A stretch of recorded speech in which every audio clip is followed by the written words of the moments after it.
morning, good afternoon, and good evening sa lahat ng pioneers natin, no? So, pioneers, I know this is very random and listen carefully because Pi Network currently right now ay nagpa-pump, no? And hindi ito random pump lang para kay Pi Network. And then later on, we'll discuss kung paano nga ba talaga at bakit nagpa-pump si Pi Network. Well, hindi rin naman simpleng green candle na lang yan na biglang sumulpot. Tapos na.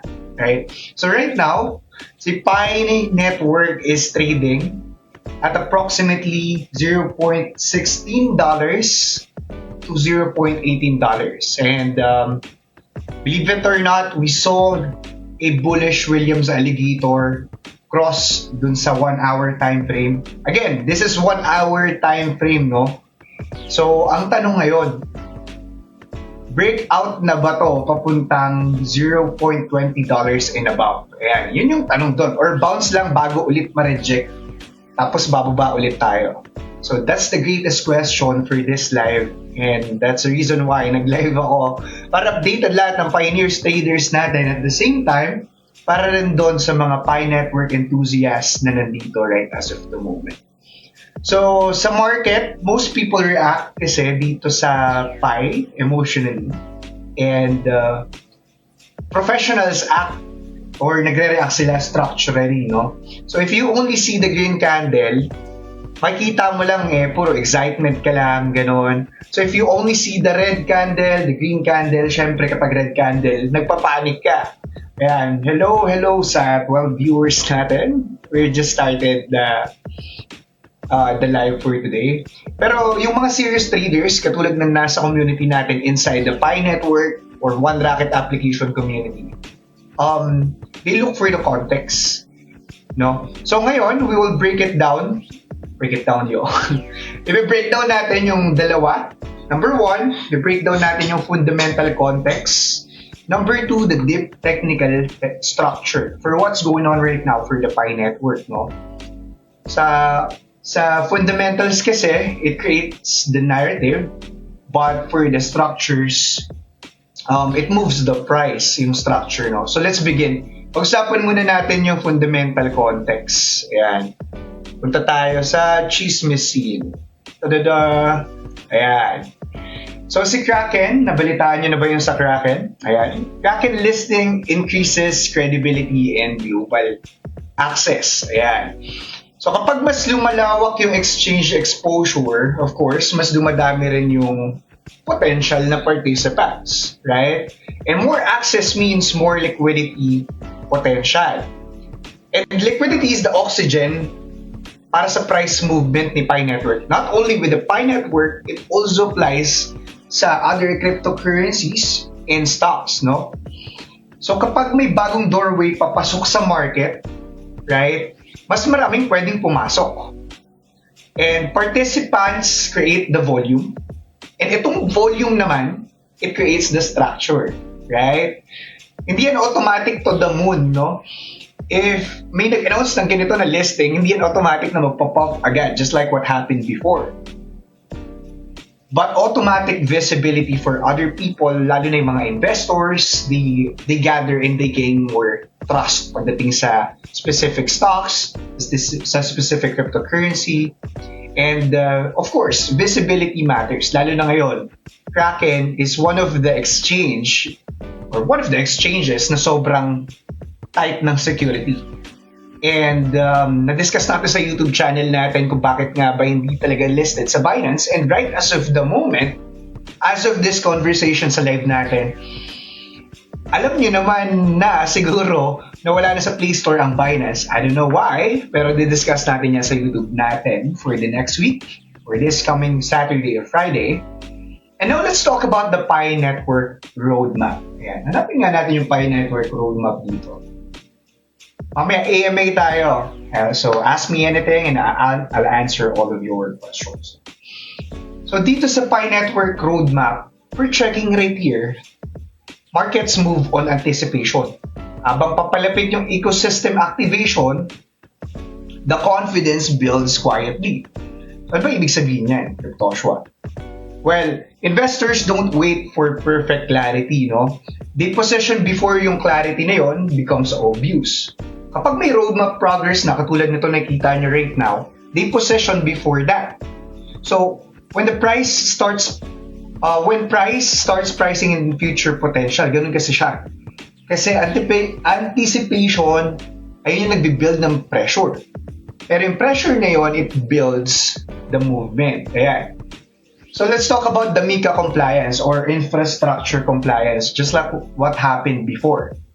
So yung Pinode, kung nabalitaan nyo na, I know nabalitaan nyo na rin to, the Pinode readiness plus yung OKX MiCA compliance improves the structural trust niya. No? So yung trust kasi, it reduces perceived risk. Tama? And kapag bumaba yung perceived risk, the capital flows easier. Mas dadami yung investor. Mas dadami yung volume. That's it. And the regulatory alignment, ayun yung nagpapalakas ng legitimacy. Right before, sinasabi nila na Pi Network is a scam, not until it was listed on OKX and MEXC and other platforms. And right now, they gather the MiCA compliance.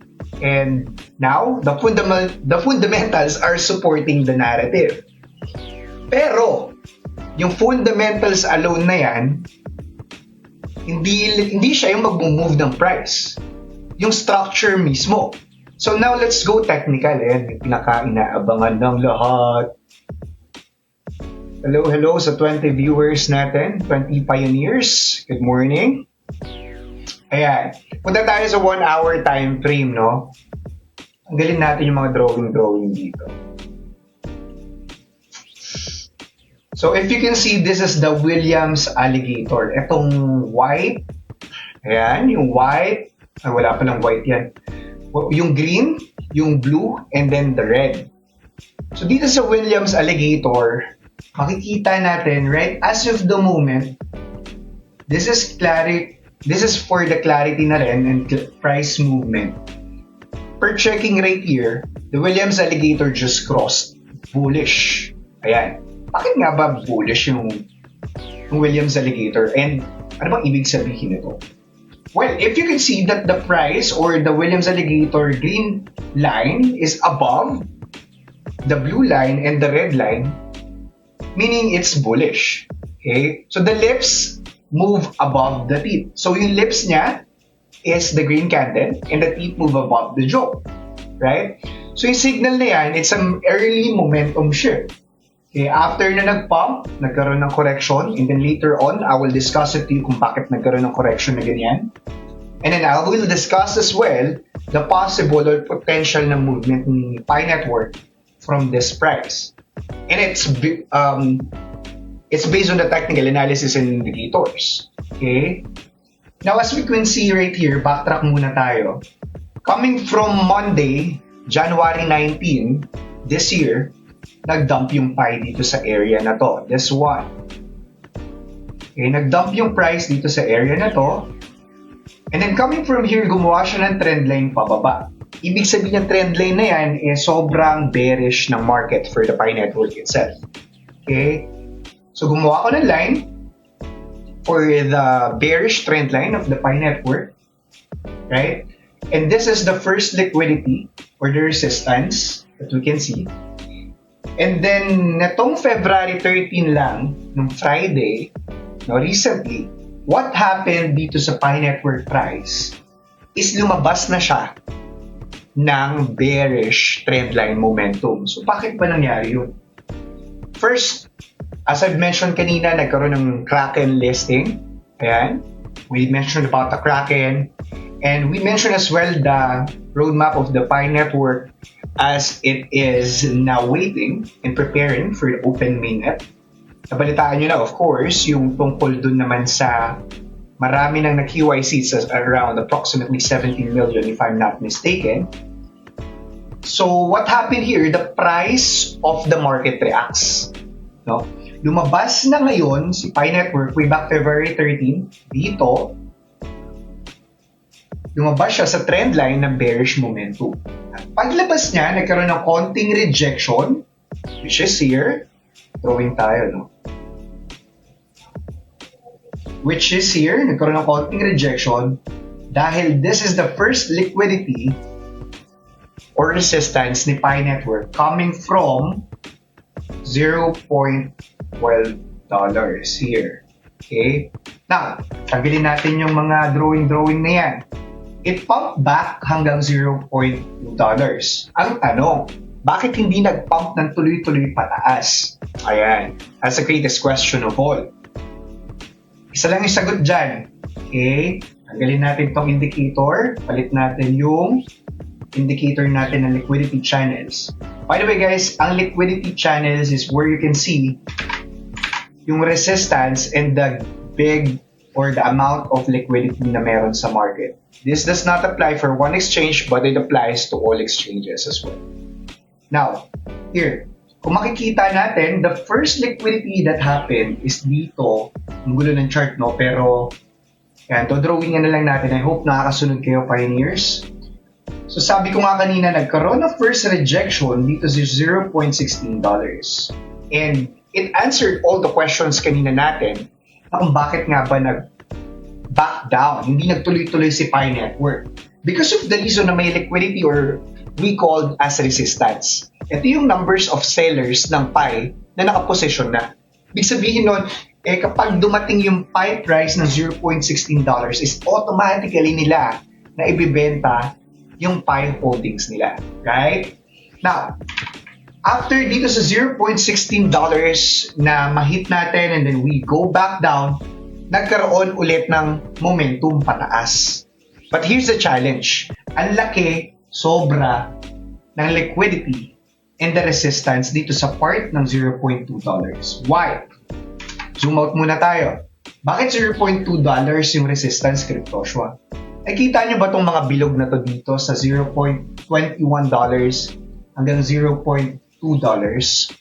It means those are the numbers of sellers selling their assets. And for those future traders na nag-short ng market kay Pi. Right? So kaya nangyari ngayon, moving forward, tanggalin natin to para di magulo. Tanggalin natin si liquidity.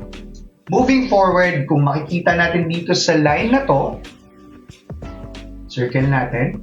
Sa line na yan, kung makikita natin right as of the moment, ayan, gawin natin color red para visible siya sa green na lang kasi bullish. Yan.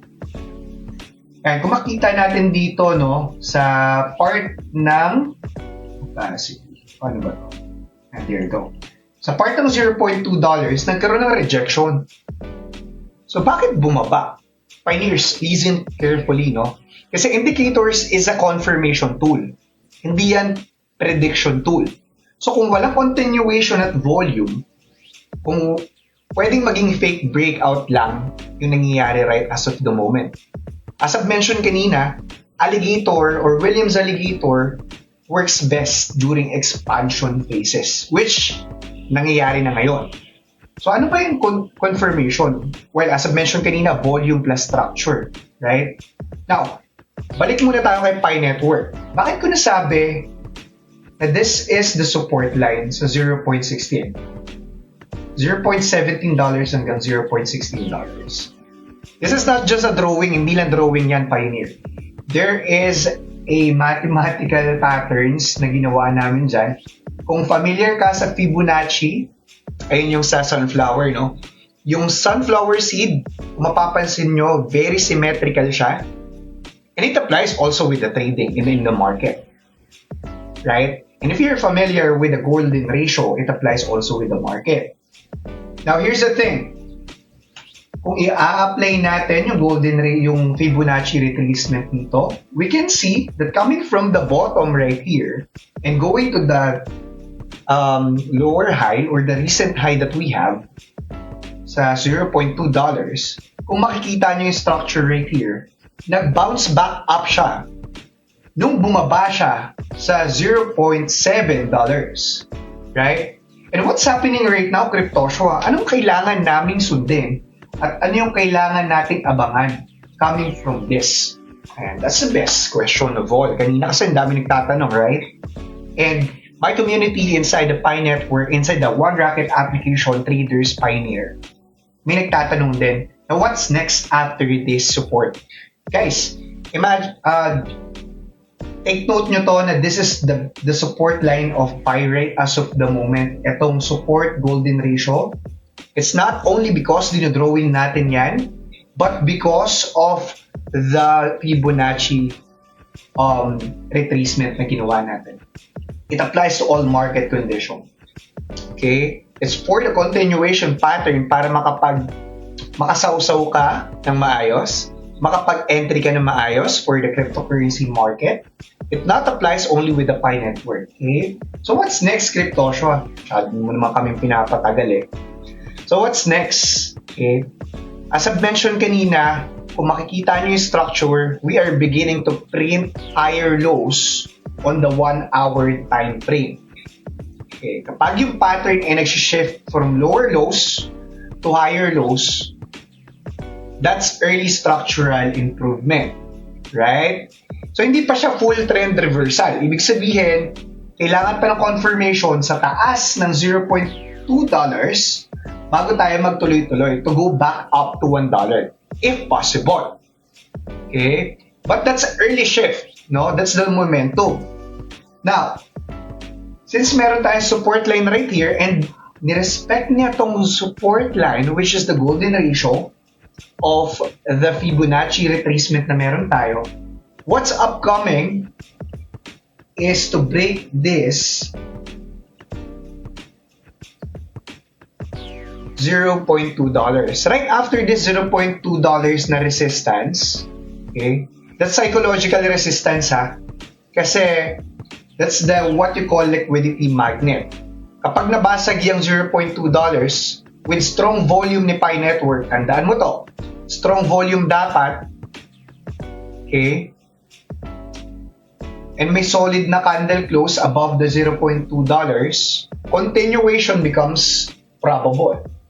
Kaya natin bumalik na $0.2, $0.5. Kaya natin umakyat ng $0.9, kaya natin umakyat ng $1. Or the best scenario here is kaya natin bumalik ng all-time high or better. Right? So, a continuation becomes probable for this. Breakout without volume, tandaan mo, weak yan. Okay? Kailangan pa rin ng volume. Kung nag-breakout tayo, kailangan ng volume, numbers of transactions kay Pi, and breakout with volume is expansion.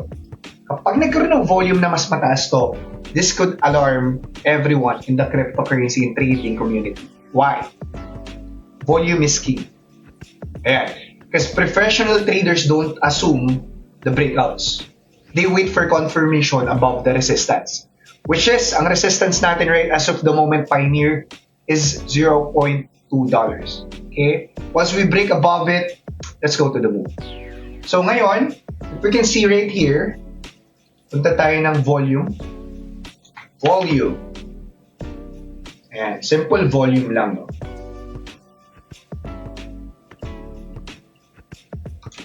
Okay.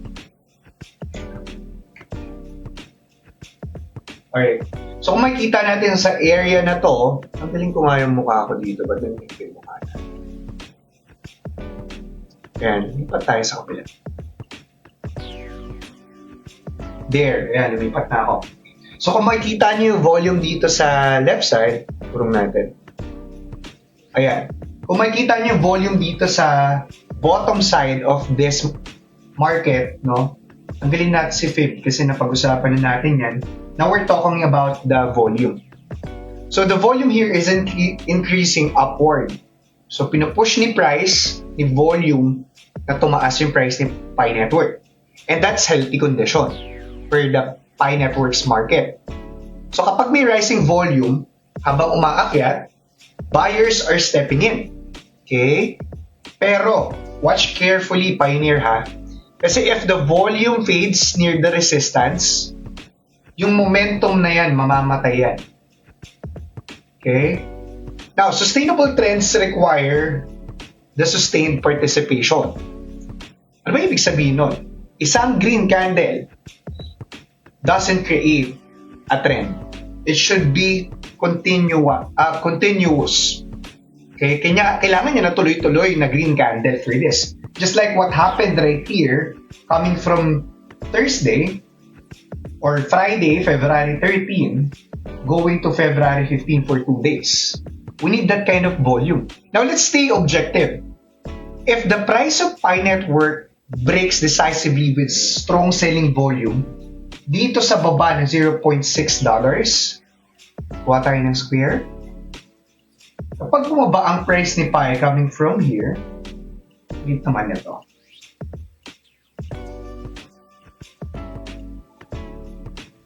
Ayaw niya na lumiit, pero nakita niyo naman yan siguro. But anyways, kapag bumaba yung price ni Pi dito sa Pi, sa price ng $0.16 and below, okay, if alligator flips or the Williams alligator flips bearish again, yung short-term momentum magre-reset. Expect another bear market again, bear trend line again for the Pi Network. There's no attachment for what we discuss right now in the market. Walang bias. Okay? Kasi markets reward the flexibility. You don't marry direction. Hindi mo kailangan pakasalan na kailangan laging to the moon. So, kailangan as a trader, dapat lagi long position ako kasi I root for this coin, I root for Pi Network, I root for Bitcoin. You need to follow structure. Just like what we discussed right as of the moment na if ever it breaks down $0.16 or 16 cents, expect a bearish trend na again. Okay? Now here's a bigger picture, Pioneer. Kasi hindi alam ng iba to, no? Kapag yung price bumaba with a major resistance like $0.20, okay?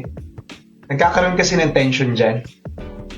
And that tension builds liquidity, just like what happened right now. Pero if we manage na magkaroon ng massive volume dito at magkaroon tayo ng new high coming from February 13, okay, either breakout or sharp rejection pa rin. So both of them are opportunities para sa traders. And para naman sa investors who are doing DCA, that's good for you. So, eto lang, bottom line yan. If the breakout confirms above $0.20, tandaan mo to, momentum trade yung gagawin natin. If the rejection confirms, pullback trade pa rin yung gagawin natin. Alright? So the key is patience for this trading. Okay? And Pioneers, here's the real lesson for this. Kasi maraming nasunog recently. So the excitement makes beginner chase. Yung structure that makes other traders and professionals wait. So right now, what we have is a price holding dito sa tumataas na tayo. $0.17 hanggang $0.18. And right as of the moment, nag-try nga siya na umakyat ng $0.19 again, pero bigo pa rin kasi walang volume. That's number one. And number two, yung momentum namamatay ng konti. So this is early expansion phase. Hindi pa yan confirmed breakout para mag-celebrate kagad. Hindi rin yan random pump. As we discussed earlier, meron tayong Kraken listing. Okay?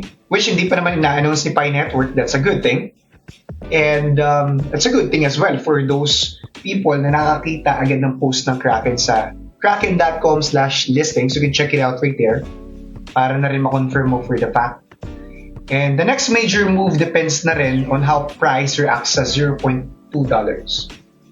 So your job as a pioneer is not to predict, or as a pioneer or as a trader is not to predict, no? Your job is to prepare for what's happening right now in the market. Balik ko na yung mukha ko. Ayan. So pioneers, always remember this. Sa green candles, it creates emotion. Ayan. Structure creates opportunity. You need to have a great structure, discipline in the market. You need to respect the support, respect the resistance, respect the volume. So hayaan mo yung market na mag-confirm before you commit. Parang relasyon nyo lang yan. Hintayin mo muna yung yes niya. Diba? Bago ka mag-move forward for another phase of life.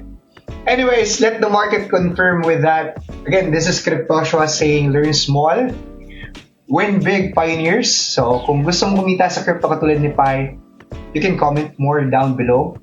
Magme-message ako sa'yo and we are live inside the OneRocket application. It's available in Play Store and App Store. Tapos, let's do an AMA session. I'll choose 3 random pioneers right now na nakinig. And kung ano yung best lesson para sa'yo, comment down below mo lang dyan. Best lesson for today, kay Cryptoshua, comment mo lang.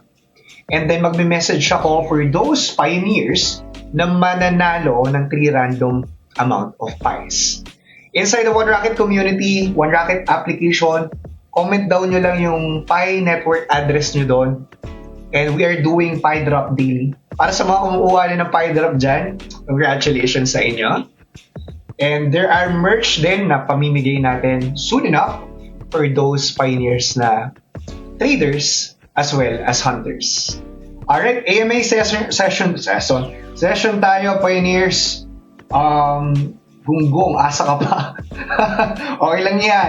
Naiintindihan kita, pioneers. It's fine. Alam mo, knowledge is wisdom. Arrogance, I don't want to talk about it. You need to learn small and win big in life, pioneer. So let's talk about the AMA. Questions, pioneer, comment down below.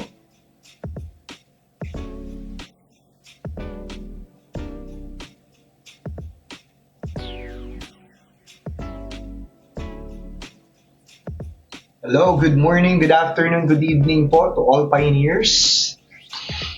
Under the comment section, kung may tanong ka, comment mo lang. Check tayo ng mga comment dito previously. Okay. Learn small Jojo. Up. Thank you, Lods. You're welcome. First time po. Ayun, may tanong dito na when is the second migration? Sulat nga natin. So, nagtanong dito si Pioneer na Moinu. Tinanong niya kung kailan nga ba daw yung second migration. Pioneer, second migration is happening right now. And it's batching na nangyayari. You just need to wait for your for the line. Anong EMA po gamit nyo, coach? Hindi po coach, no? I'm just sharing all the knowledge that I have here. I'm a day trader. That's what I do. Pero let me answer that EMA. Wala akong EMA na gamit. Pero ang ginagamit ko na indicators ay Williams Alligator and my own indicator, which is Cryptoshua indicator. Here, nakikita ko dito kung ano yung strength against Bitcoin. If you can see right here, sa taas na linya na to, from red to green, it's Pi Network. Okay, this is the red to green Pi Network. And ang nasa baba is Bitcoin dominance. Meaning, if nag-green yung nasa taas here, ibig sabihin lang yan, mas malakas yung Pi Network kesa kay Bitcoin for that specific time. So I did this myself. I manually created this indicator. And I hope mabigay ko sa iyo to kasi it's inside the OneRocket application trader pioneers na community namin. I give it away for free. Everything is for free. You just need to follow the instruction doon. Okay, when possible mag-FAM ng 0.2 or 2 cents this coming month ba? As mentioned, Pioneer, anytime. Pwedeng mamaya during the session of New York session, mamayang 10:30 PM Manila time. Kasi New York session, dun pumapasok yung malaking volume. Okay? And here's the thing, Pioneer. Kapag mas bumaba, as I mentioned sa'yo kanina na, pag bumaba na $0.16 or 16 cents ang price ni Pi Network, the momentum will die. Okay? And if ever we did break it out hanggang $0.2 and above, expect more volume to come. Magkakaroon kasi ng FOMO dyan eh. Alright, so, wala na ba?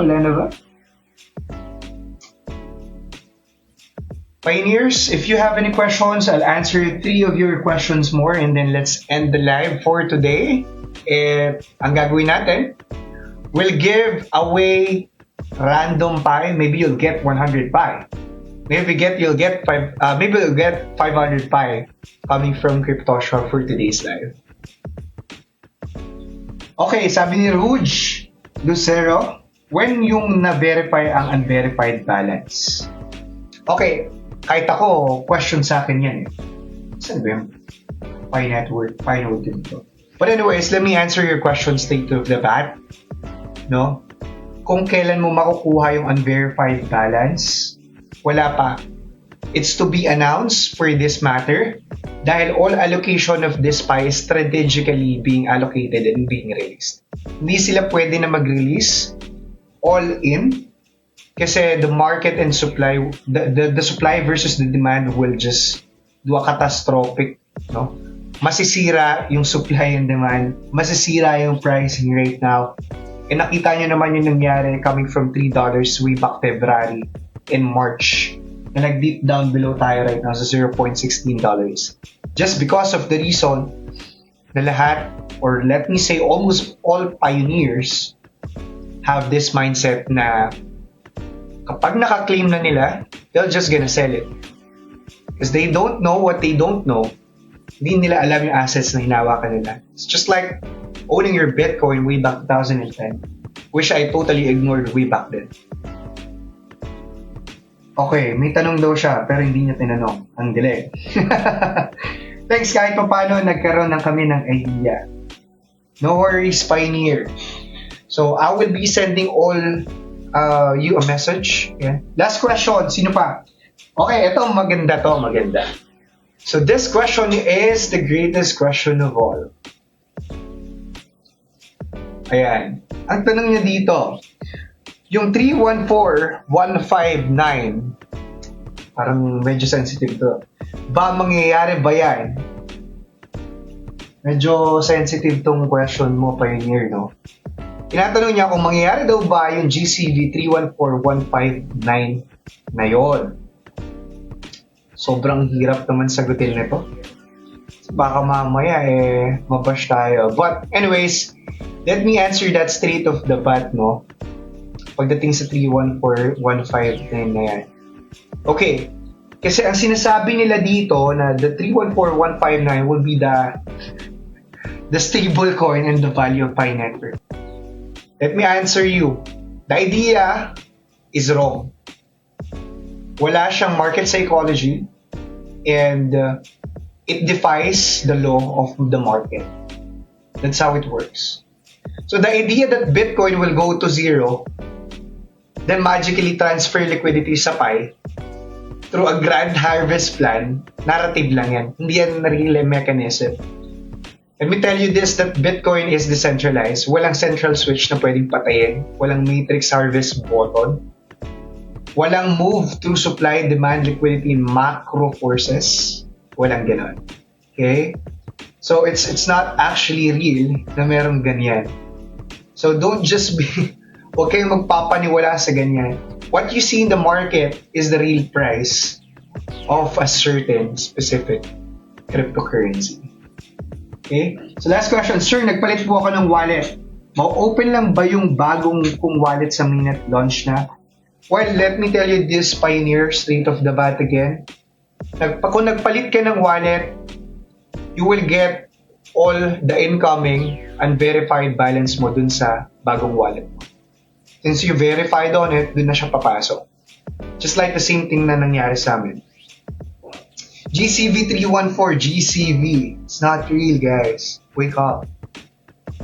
You're being fooled by these people. They're creating their own valuation. Imagine this. May sarili silang core team. Don't be fooled. Gumagawa sila ng sarili ng core teams like Doris. I want to mention them because they're just scamming people. No? And ayokong mangyari sa'yo, Pioneer, na ma-stuck ka dyan sa matter na yan. I want you to learn small and win big in life. That's why I'm putting all pioneers inside my community to be a trader as well, with the proper risk management and discipline. Alright? So that's it for today. Mas maganda yung mag-zero sip Bitcoin maliban kay Pi. Hindi totoo yan. It's not going to happen. Alright, pioneers. Validator, kailan maambunan ng effort? Quarter 1 of this year. Learn small, Win big, Pioneer, and that's it for today. And abang-abang, magme-message ako sa inyo, Pioneer, kung sino yung nanalo na tatlong Pioneers right there for their own 100 Pi or maybe 10 Pi. Let's see. Raffle yung gagawin natin. Learn small. Win big, Pioneer. See you sa Friday. Magkakaroon tayo ng content sa YouTube channel natin ng Cryptoshua. See you inside the One Rocket application. Bye-bye!